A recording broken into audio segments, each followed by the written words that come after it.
नमस्कार मित्रों, मैं अजीत कुमार यादव एक बार फिर से अपने गोट फार्मिंग चैनल पर आपका स्वागत करता हूं।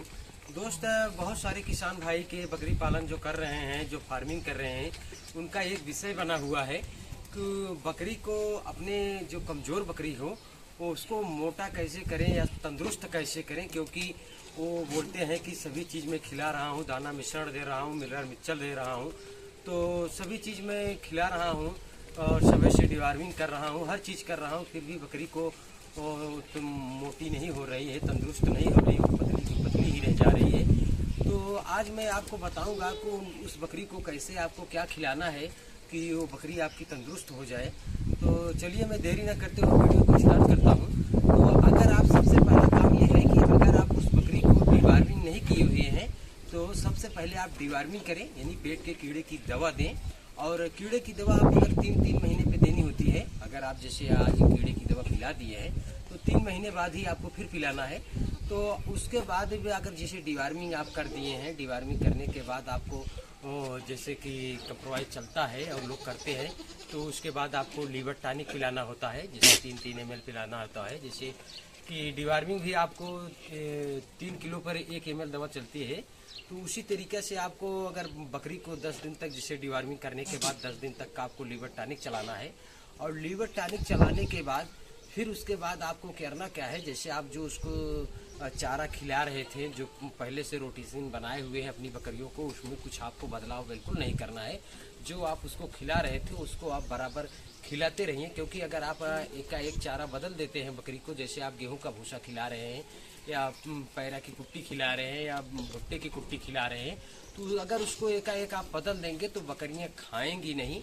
और अगर आपको बदलना है तो जैसे अगर आप गेहूं का भूसा खिला रहे हैं, उसके बाद आपको दूसरा चारा चलाना है, तो उसी चारे में आपको दूसरा चारा थोड़ा थोड़ा ऐड करके बकरियों को डालना है, ताकि वो चारा खत्म होते ही, जैसे जो पहले आप चारा खिला रहे थे वो खत्म होते ही आप जो नया चारा लाए हैं उस पर आपकी बकरियां सेट हो जाए।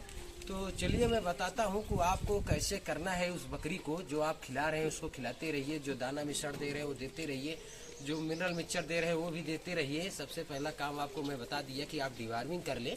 और डिवार्मिंग करने के बाद आप लीवर टॉनिक चला दें। लीवर टॉनिक चलाने के बाद आपको क्या करना है उस बकरी के साथ में, उस बकरी के साथ में आपको नीम का पत्ता आप जितना भी खिलाएंगे, जितना वो बकरी खा सके उतना खिलाएं, उसको भरपेट खिलाएं। नीम का पत्ता जितना वो बकरी खा सके भरपेट खिलाएं। जैसे कि आप देख सकते हैं, मैं ये नीम का पत्ता लिया हूँ, ये देख सकते हैं, ये है नीम का पत्ता। और ये जितना बकरी इसको खाए, जितना, देखिए हमारी बकरियाँ बहुत ज़्यादा खाती हैं, आप देख सकते हैं। ये बकरियाँ हमारी, बहुत सारे भाई को बोलते हैं कि बकरियाँ नीम का पत्ता कम खाती हैं क्योंकि ये थोड़ा तीता आता है। तो देखिए हमारी बकरियाँ खा रही हैं, मैं इनको नीम का पत्ता खिलाता हूँ। ये बहुत फ़ायदेमंद है, ये पत्ता बहुत फ़ायदेमंद है। तो इसको आप बराबर खिलाएं उस बकरी को, जितना खा सके उस बकरी को उतना नीम का पत्ता खिलाएं। और उसके बाद आपको करना क्या है, न आपको कोई अलग से मेडिसिन चलानी है, न आपको कोई अलग से दाना मिश्रण खिलाना है।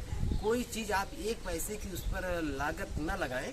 आपको करना ये है कि अगर वो बकरी दुबली पतली है और आप सारा चीज़ कर लिए हैं, डिवार्मिंग कर लिए हैं, लीवर टॉनिक चला लिए हैं, दाना मिश्रण आप दे ही रहे हैं, और जो उसको अपने फार्म पर सूखा चारा दे रहे हैं वो दे ही रहे हैं, तो उसके बाद आपको करना है, जैसे आप बकरियां चराई के लिए भेज रहे हैं, अगर नहीं भी भेज रहे हैं, अगर चराई के लिए भेज रहे हैं, तो आपको कटीलीदार झाड़ियाँ जो होती हैं, जैसे बैर का पत्ता हुआ, बबूल का पत्ता हुआ, इनमें छोटे छोटे कांटे होते हैं। तो इन पत्तों को आप उस बकरी को 1 महीने तक लगातार खिलाइए। 1 महीने तक, 1.5 महीने तक आप जितना खिला सकते हैं लगातार खिलाइए। फिर उसके बाद उस बकरी का स्वास्थ्य देखिए, बिल्कुल बकरी पहले से एकदम बिल्कुल स्वस्थ हो जाएगी, क्योंकि आप डिवार्मिंग कर दिए हैं, लीवर टॉनिक चला दिए हैं।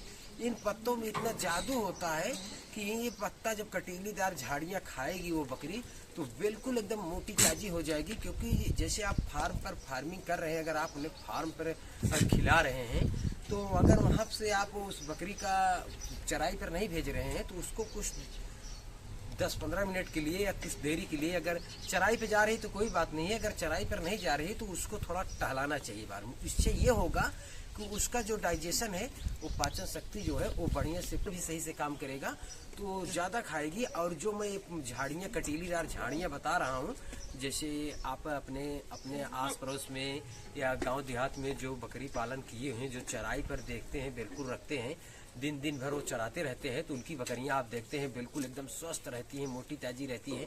वो कोई दाना मिश्रण नहीं दे रहे हैं, कोई इतनी मेडिसिन नहीं चला रहे हैं, फिर भी उनकी बकरियां एकदम स्वस्थ हैं। तो उनका यही रीजन है। आप भी अगर बकरियों को डिवार्मिंग कर दिए हैं, लीवर टॉनिक पिला दिए हैं, उसके बाद अगर आप बकरियों को चराई करा रहे हैं, ये क्या कहते कटीलीदार झाड़ियाँ उनको खिला रहे हैं, तो बकरियाँ बिल्कुल एकदम स्वस्थ रहेंगी। आपके दाना मिश्रण से आपको दाना जो आप खर्चा कर रहे हैं उससे ज़्यादा, कई गुना ज़्यादा स्वस्थ रहेंगी, और आपका लागत भी नहीं लगेगा, आपका खर्च भी कम होगा। तो आप भी अपनी बकरी को मोटा ताज़ा बना सकते हैं, लेकिन इसके लिए थोड़ा सा आपको परिश्रम करना पड़ेगा दोस्त।